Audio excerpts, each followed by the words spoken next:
Hello comrades, today I'm going to talk on a trending topic, which is the case on Ebola.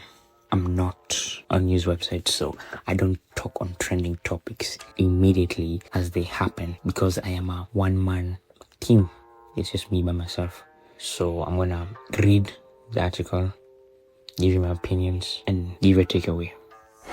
Kenya has signed a historic 5-year health contract agreement with the US, the first such pact since Donald Trump's administration overhauled its foreign aid program. The $2.5 billion deal is aimed at combating infectious diseases in Kenya, with similar agreements expected to be rolled out in other African countries aligned with Trump's border foreign policy goals. The government-to-government deal aims to boost transparency and accountability, but has raised fears it could give the US real-time access to critical health databases, including sensitive patient information. Kenya's Health Minister Aden Duale, that bum, sought to allay such fears, saying that only the identified aggregated data will be shared. This guy just says anything for the money. On his first day in office in January, Trump announced a freeze on foreign aid as a part of government spending review, dismantled the US Agency for International Development, USAID, and cut billions in aid to poorer countries. That wasn't Trump, that was Elon Musk, and now he gave himself contracts. Now he's worth $1 trillion. Fuck Elon Musk. This has led to drastic reduction in the availability of some drugs in developing countries. In September, the Trump administration announced an America First global health strategy, making aid dependent on negotiations that officials said will cut waste and advance US priorities. Basically, they want to prioritize themselves as they're fucking over us. Under the deal with Kenya, the US would contribute $1.7 billion, with the Kenyan government covering $850 million and gradually taking on more responsibility. The deal targets the prevention and treatment of HIV/AIDS, malaria and tuberculosis, maternal care, polio eradication, and infectious disease outbreak response and preparedness. Signing the agreement with Kenya, President William Ruto and Secretary of State Marco Rubio described it as a landmark agreement and referred to Kenya as a long-standing American ally. A couple of presidents came over, by the way, from African nations, and they were so happy with what we did. But where it's unfair is we gave $375 million. The rest of the world gave essentially nothing, maybe a couple of bucks, but nothing. And they were all saying, thank you so much. And I think they've done a good job. It's a terrible thing. Ebola is a terrible thing. That's an unbelievable one. Fortunately, it's not like COVID where it's that easy to spread around, but it's rough. And we've done a good job. We've moved people to certain quarantines, certain locations. Reading this reminds me of a quote by Henry Kissinger, or the devil's sidekick. He said, to be an enemy of the United States is dangerous, but to be friends with the US is fatal.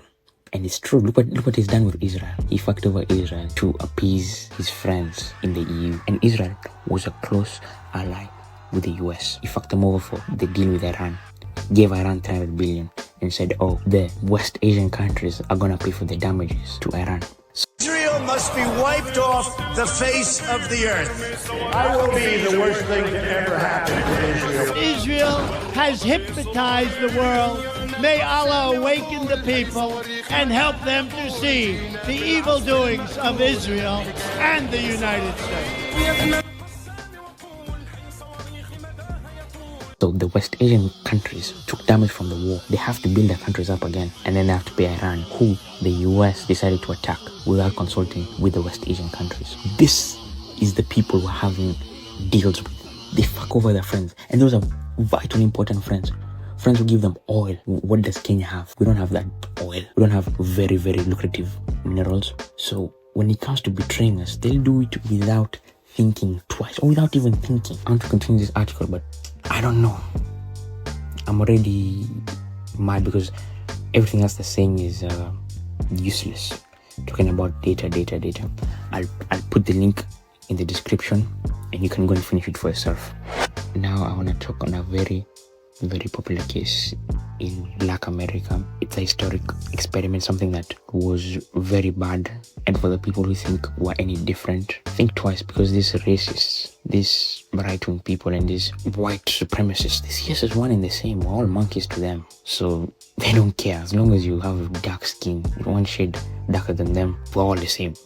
So it was called the Tuskegee Syphilis Experiment. In 1932, the United States Public Health Service launched an experiment in Macon County, Alabama, to observe untreated syphilis. They enlisted 600 black men, 399 of whom had syphilis. By concealing the experiment's purpose and the infected men's diagnosis, Farmer Herman Shaw lived in poverty and, like many others, joined the study for hot meals, free medical exams, and burial insurance. Researchers told participants they were receiving treatment for bad blood while administering only iron tonic and aspirin. For decades after penicillin was established as a cure for syphilis in 1947, researchers not only continued to experiment on the men but also barred them from treatment. The experimentation ended in 1972 after whistleblowers exposed it. Attorney Fred Gray filed a suit on behalf of the victims and won a multi-million-dollar settlement. The money funded medical care for survivors and their families but could not undo the harm. 128 participants died of syphilis or related complications. 40 wives were infected and 19 children were born with contagious syphilis. Many families also suffered under the stigma. After the study was exposed, Congress passed the National Research Act to prevent human exploitation in research. The government did not issue a formal apology to the participants and their families until 1997, and no one was prosecuted for the deaths and injuries the experiments caused. Today, an undisclosed portion of the settlement money remains in court-controlled accounts with an uncertain fate. The men were initially told that the experiment was only going to last for 6 months, but it was extended to 40 years. After funding for treatment was lost, the study was continued without informing the men that they would never be treated. None of the infected men were treated with penicillin, despite the fact that by 1947 the antibiotic was widely available and had become the standard treatment for syphilis. I've not talked about Nyanyuki because I'm going to save that for the next video. And Nyanyuki is just a whole different monster or Goliath that I have to slay. But what are my takeaways? You sign a deal with the devil, and what's happening in Nyanyuki is just the beginning. That deal that the Congress signed into effect, it doesn't affect what they do in foreign countries, so they can experiment on us without disclosing. It's an experiment. We signed a deal with the devil, and may God help us. Yes, as much as I always dunk on religion, I'm just saying may God help us, because what the US does to its allies, I don't even know. I'm not trying to scare people, I'm not trying to alarm people, but from their track record and what we can see, this is not someone to partner with. Someone who should be partnering with to end the diseases that we have in Kenya is Cuba. They have the doctors, they have the infrastructure, and they have a longer life expectancy than the US. That's who we should be partnering with. But you know, these politicians in Kenya chasing the money and the fact over us. I'm signing a health agreement with Cuba right now without thinking twice, because I know their track record and what they can do. They have no resources. They've been sanctioned by the US for years, and they have better medical treatment than the US, a country with like 50 times the GDP. That's the people we should be working with. So when they tell you it's for our health, it's not for health, it's for their money, it's for their pockets. Us, the people of Kenya, will continue to suffer because of greedy ass politicians lining up their pockets. They signed a deal with the devil, and they aren't gonna pay the consequences. It's us, the people, who are gonna pay the consequences. So good luck to us all, because our politicians are fucking stupid and greedy, short-sighted, and they have failed us. They have failed us. So it was called the Tuskegee